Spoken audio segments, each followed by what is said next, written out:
Hello, everybody. Welcome to Everybody's Matters, our Family and Friends edition. I'm Jill Catherine, the host of our chat, and I want to share with you that this chat will be our last one for our family and friends. We have a whole collection of chats here that were designed and created for you to help support you and your loved one.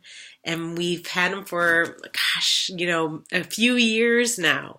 We've been doing these once a month. So there's probably at least 40 different videos that you can tune into that's about giving you some tips, some insights on how to support your loved one. So after this one, we won't have any more new live chats coming or videos for you to watch, but please, tune back into any of the other ones from the last few years. They're all titled, they all have descriptions, and they speak to just a variety of different aspects of how to support your loved one.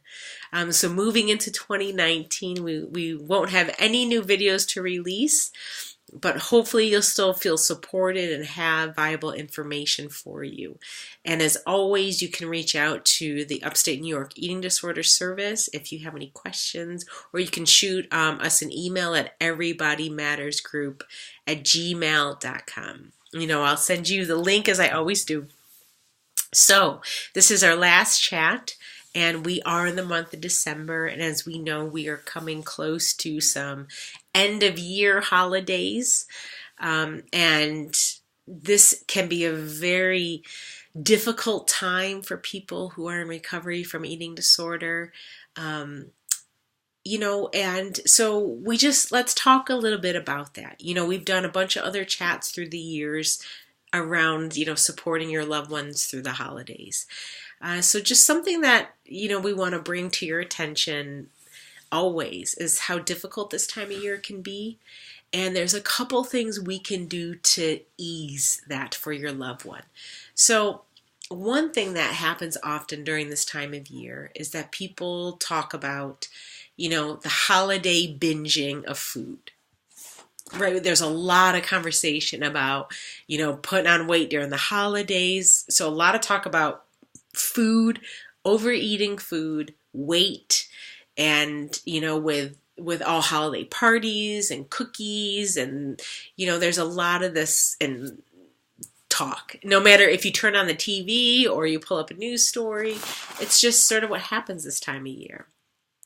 And so what we want to do is just try to, with your loved one,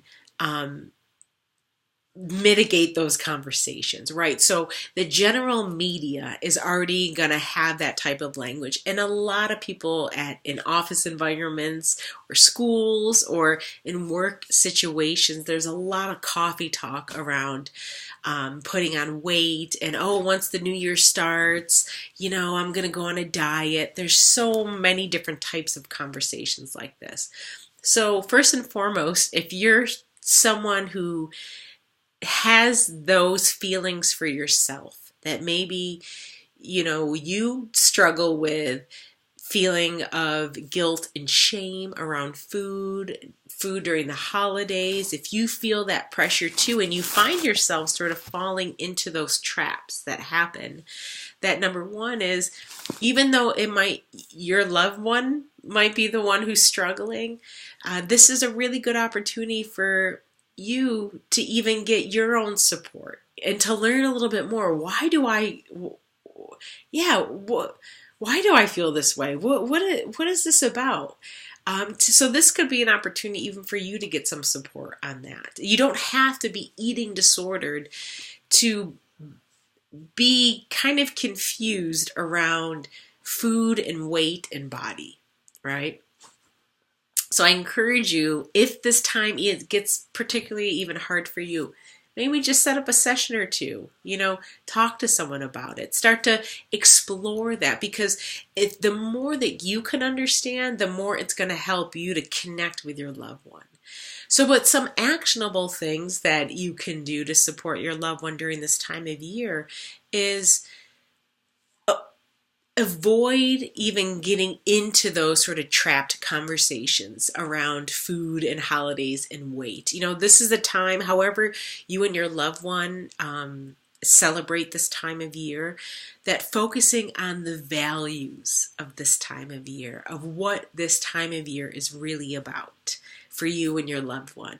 And so emphasizing that, in the conversations that you have, and emphasizing beyond the values, right? But focusing on that when it comes to things around food. If your loved one, depending on where they are at in their recovery, it could be really important for them to not stray from their meal plan. It could be really crucial for them to stick with that. They could be on a very rigid meal plan, perhaps. Perhaps that's where they are in their recovery. They need that. So if that is the case, you want to be in a place that encourage them to stick with it. And how you can encourage them is to just not make a big deal about holiday food stuff around them. Don't even make a big deal about it. Don't make it this whole extravaganza. And that in itself can affirm them to, continue to do what they're doing. And also just to verbally and vocally talk about it. Talk about the importance of staying on their meal plan and what you can do to support that.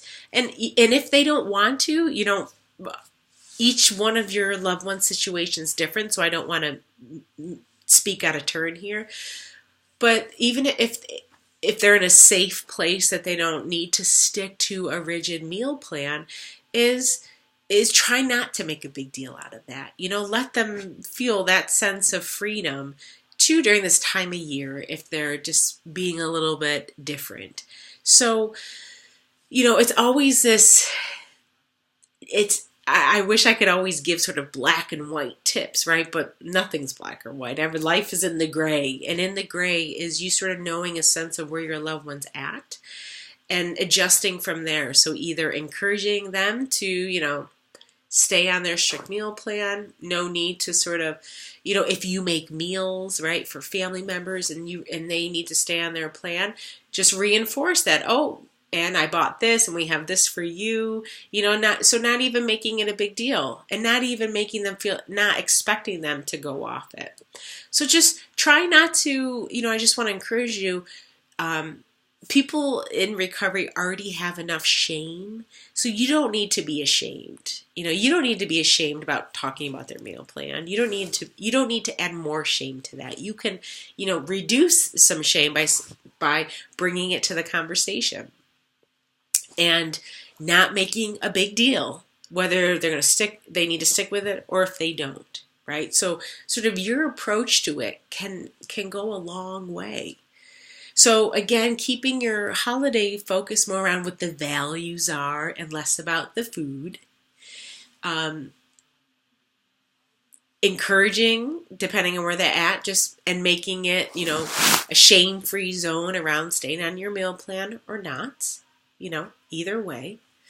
And also just preventing. So if you are surrounded by friends and family where your loved one who's struggling is there, and if you find that there's a lot of conversation around weight and food that is disordered and sort of shaming, then you can, help to redirect that conversation.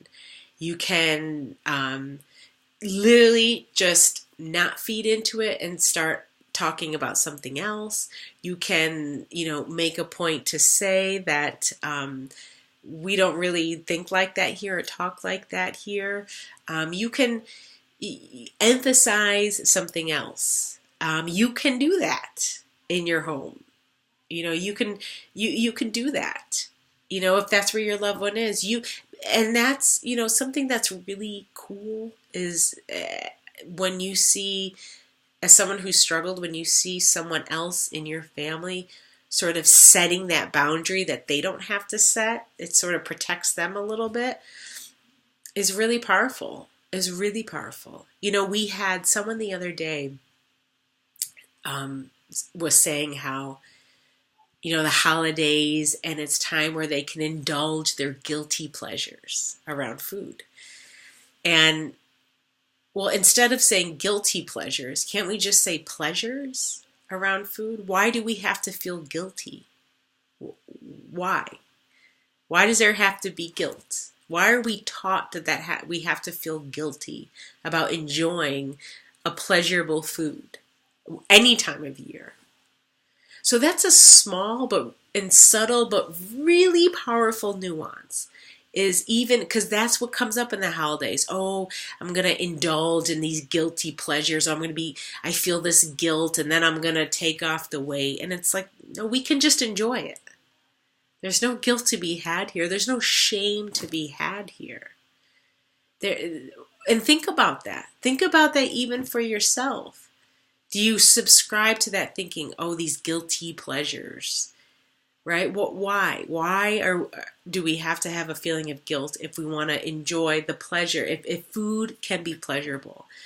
And that's the other thing, is that food can be pleasurable. It doesn't always just have to be nutritional. It can be pleasurable too. We're not wrong or bad or horrible or unhealthy if we want to enjoy pleasurable aspects of food. It's a beautiful thing. So as you start to, live in this holiday season and around your family and friends, just notice the conversations that are happening. Notice the conversations around food and weight, and just listen to them. I mean, it just starts with noticing them. And then it's about, once you start to notice them, just see what comes up for you. What do you believe? And then think about your loved one. Think about where they're at. And think about how in recovery, you have to completely change your relationship to food, your relationship to emotions, that it's not about anything's guilty. There's not about any shame around food. You have to completely change the way you think about weight. That weight, there is not this quest to be thin. What does that even mean? That large bodies can be healthy? That why would we, this whole concept of trying to strive for a smaller body, for what? Because that at some point became a beauty ideal decided by people? So there's all this questioning and relearning and redefining that happens in recovery around body size, around weight, around food, around emotions. That's what your loved one's going to be going through. And the more that you can just be on the sidelines supporting your loved one, it's wonderful, right, for you to go through your own change around those things. But at least if you're willing to just observe the changes or what is happening in the conversation, observe the changes your loved one's going to have to go through. Whether or not you take your own journey is your choice. But just your willingness to observe this process is really, really helpful for your loved one. They don't feel as isolated. They don't feel as alone. They feel more understood. And that only helps them, right, in recovery, and helps them feel safe to be around you. So this holiday season, we always, or any season, right? But I just want to bring it back to is when you're with your family, your loved one who's struggling, focus this time more around the values, whether it's spending time together, whatever the things you do together, even if it's around meals, and which is a value. I come from a very dominant Italian family where we value time around meals. Like, we value the time spent eating together. So that was really hard when I was going through my recovery. But it was less hard, right, when I understood the value is what goes into, cooking the meal. And even if I ate my own food, it was okay because I'm still part of it. It didn't matter. And that's the other thing, is a lot of times during holidays when, your loved one is going to stick with their own meal plan or maybe not eat everything that others are eating, people make a big deal about it. They shame you for not eating it. They make a big deal. They talk about your food. They talk about your weight. And any of that you're seeing in your family dynamics, discourage that from happening. Say it's not appropriate. That people, that we can eat whatever we want, whatever it is. It's not necessary to have to eat everything that's part of the holiday meal if you're, for anybody. So, help to set those boundaries of language and conversation that tends to happen during the meal times and during these holiday times. Emphasizing the importance of them sticking with their meal plan if that's needed. And if not, don't make a big deal about it, right?